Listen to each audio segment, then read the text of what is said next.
A continuación, en la mañana de la 94.5 FM del Pueblo, La Otra Radio, las opiniones que importan.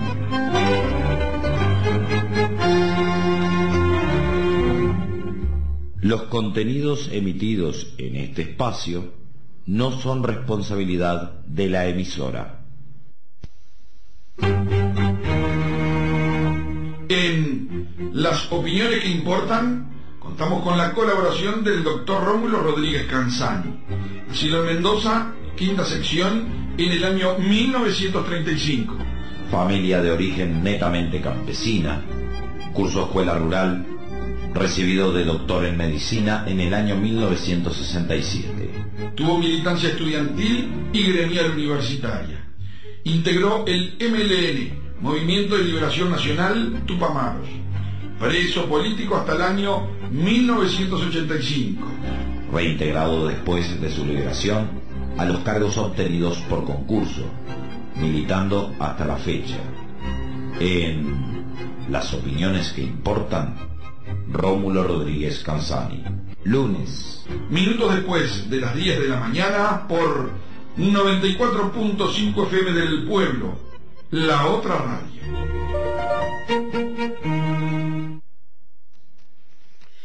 Buenos días, querida audiencia de la 94.5.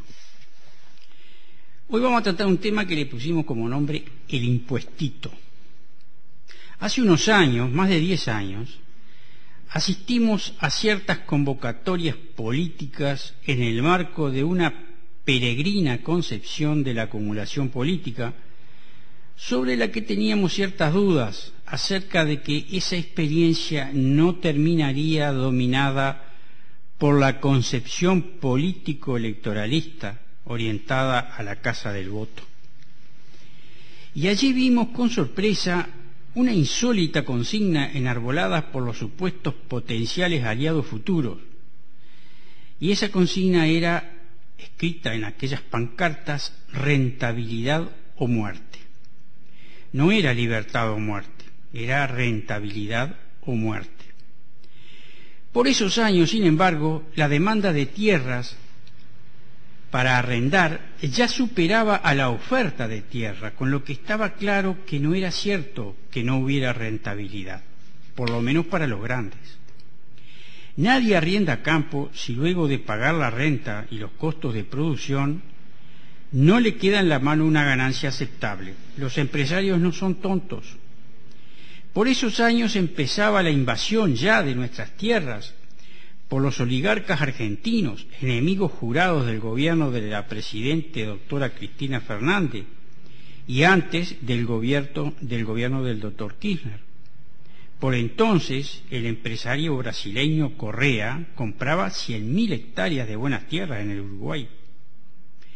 Las previsiones de Sendic se confirmaban a mucho mayor escala que la de aquel estudio breve que hiciera y publicara bajo el título Nuestra tierra usurpada por capitalistas extranjeros en aquel lejano 18 de diciembre de 1986. A todo esto creo recordar que por entonces el campo no pagaba impuesto a primaria como lo hacía cualquier vecino con propiedad de una casa, y tampoco pagaba impuesto al patrimonio. Una fiel demostración de lo bien que trabajan en el Parlamento en favor de la oligarquía sus representantes en los diferentes partidos políticos. El latifundista Correa no pagaba esos impuestos y tampoco los inversores argentinos u otros. Por entonces el ingeniero Agassi, luego legislador por el Frente Amplio, ministro de Ganadería, Agricultura y Pesca, luego senador, etc., sector del MPP, defendía esa política impositiva favorable al gran capital en el campo, diciendo que con 2.000 hectáreas en ciertos lugares del país, un productor tenía un ingreso de solo 16.000 pesos por mes. El dólar estaba a 1,27, el dólar estaba a 27 pesos por dólar por esa época. O sea, 6 a 7.000 dólares por año, decía Agassi, que esos productores obtenían, o sea, unos 190.000 de aquellos pesos. Claro, no aclaraba si eso era general en el país, o si solo afectaba a los productores que tenían los peores campos, lo cual no descartamos. Lo bueno es recordar que la izquierda de hace años atrás, cuando pensaba en reformas del sistema de tenencia y propiedad de la tierra, se tenía ya a las 2.000 hectáreas como límite por encima del cual se consideraba la existencia del latifundio. Y a ello se refiere Sendic, pero también se refirió la CONAPRO y el proyecto levantado por Carlos Julio Pereira, Sumarán y Gargano. El discurso de Agassi en su momento, algo así como un referente, entre comillas, desde luego, dentro del MPP, en cuestiones agropecuarias, influía en una masa muy desinformada y, en mi caso personal, desprevenido. Con el diario del lunes pudo apreciarse que Agassi y otros defendían en realidad posiciones políticas que quedarían al desnudo años después como subordinada a los intereses de la Asociación Rural del Uruguay, de la Federación Rural del Uruguay y del gran capital inversor en tierras. Esa es, en último término, la explicación de los procedimientos políticos que desalientan la participación de base, la bajada de línea, la inexistencia del debate de ideas, un proceso que se profundizó en el tiempo hasta hacer crisis. Aquellos años fueron años o tiempos de concertación, ustedes recordarán. Hubo compañeros más versados en economía que, no obstante, propusieron que las grandes propiedades latifundistas pagaran impuesto a primaria y al patrimonio, y lo propusieron dentro del MPP, pero no fueron escuchados. Entre tanto, gran triunfalismo dentro del Frente. La política de alianzas, concertación, progresismo se impuso en el FA, y el FA es gobierno. Cabían todos porque el programa del 71 ya se había abandonado. Ahora en el Frente Amplio cabía la burguesía de cierto poder económico junto con conspicuos actores políticos y económicos vinculados a la oligarquía financiera, llegando algunos a ser ministros. Y claro, junto a ellos, sin cortar ni pichar, otros sectores sociales. Mujica ocupa el Ministerio de Ganadería, Agricultura y Pesca, y Crónicas Económicas obtiene del presidente de la Asociación Rural un reportaje citado por William Yohai, en el que el hoy presidente de la República merecía el siguiente concepto de la Asociación Rural del Uruguay. Decía don Fernando Matos, que era el entrevistado: Mujica es un aliado nuestro. Esto puede leerse en la obra de Yohai, publicada ahora en el 2012, Socialismo o Muerte se llama, por la editorial Letra Ñ, en la página 151. Había otros indicios, claro, pero que eran solo indicios y que muchos tomamos por errores de los compañeros en la conducción política y económica de aquella época. Algún compañero asesorado por el ingeniero Ricardo Caicials, ya fallecido, propusieron reflotar el viejo improme, aquel impuesto de 1967 a la producción mínima exigible, que tenía sus virtudes, porque entonces permitió, por ejemplo, recuperar 250.000 hectáreas para el Instituto Nacional de Colonización. Alrededor de este impuesto hubo una interesante polémica, porque en su filosofía se apuntaba contra la acumulación y la concentración de la tierra. Sendic lo analizó en este sentido teóricamente. La izquierda incluso hizo bandera de ese impuesto en los 60, que paradojalmente lo aplicó nada menos que el presidente Pacheco Areco. El improme se aplica estimando la producción según la fertilidad del suelo y la producción mínima agropecuaria progresiva que puede exigirse. Si la extensión de tierra aumenta, el impuesto también aumenta. En la izquierda estaba claro, en general, algo más. La renta de la tierra retarda el desarrollo económico, porque gran parte del valor generado por el trabajo queda en manos de un pequeño grupo de oligarcas y se sustrae a su reinversión productiva. El razonamiento tiene en cuenta que se está en el sistema capitalista, por supuesto.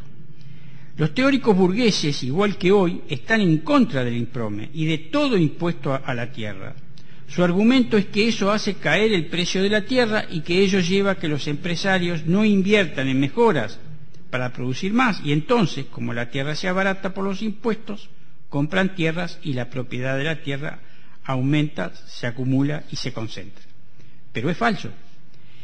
Bajo el capitalismo, la inversión en un medio de producción, en este caso la tierra, está guiada por el objetivo de la ganancia, de la mayor rentabilidad.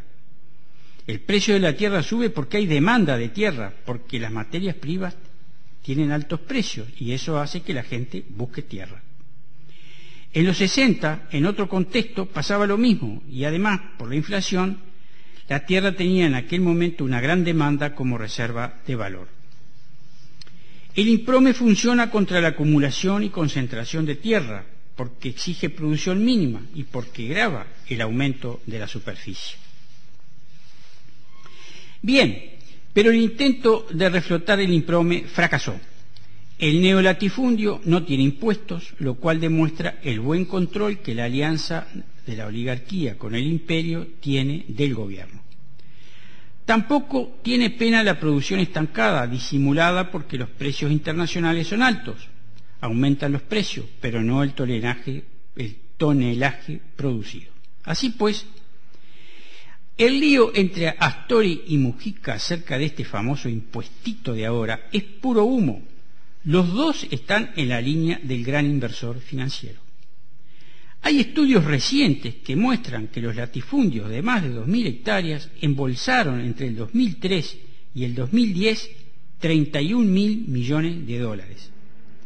Y Mujica les quiere poner un impuestito de 50 millones de dólares, o sea, el 0.16%. El propio señor presidente dice que les pide 3 a 4 dólares por hectárea y por año, o sea, 120 pesos por hectárea y por año, lo que serían 120.000 pesos para una superficie de 2.000 hectáreas, unos 7.500 dólares devaluados en el año. Y claro, se enojó la Asociación Rural, se enojó la Federación Rural y se enojó hasta la Suprema Corte de Justicia, que terminó dándoles el apoyo, faltaba más.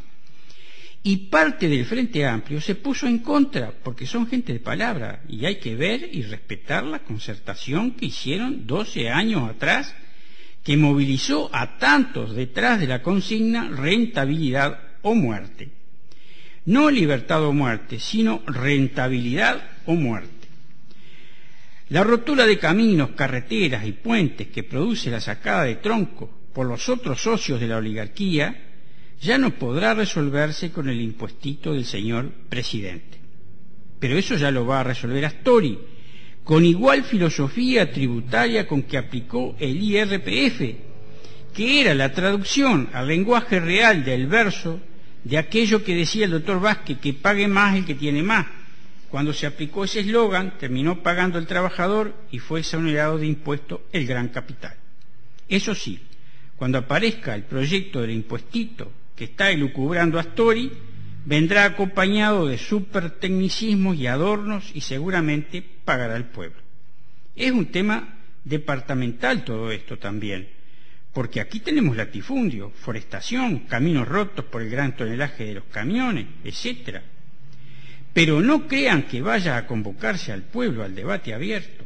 Y dicho sea de paso, creo que hace unos 6 meses que el Parlamento bajó el IVA a la franja más baja del IRPF, pero no se aplica.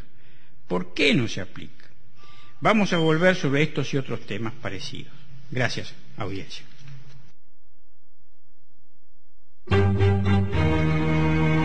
Esto fue Las Opiniones que Importan, en la mañana de 94.5 FM del Pueblo, la otra radio.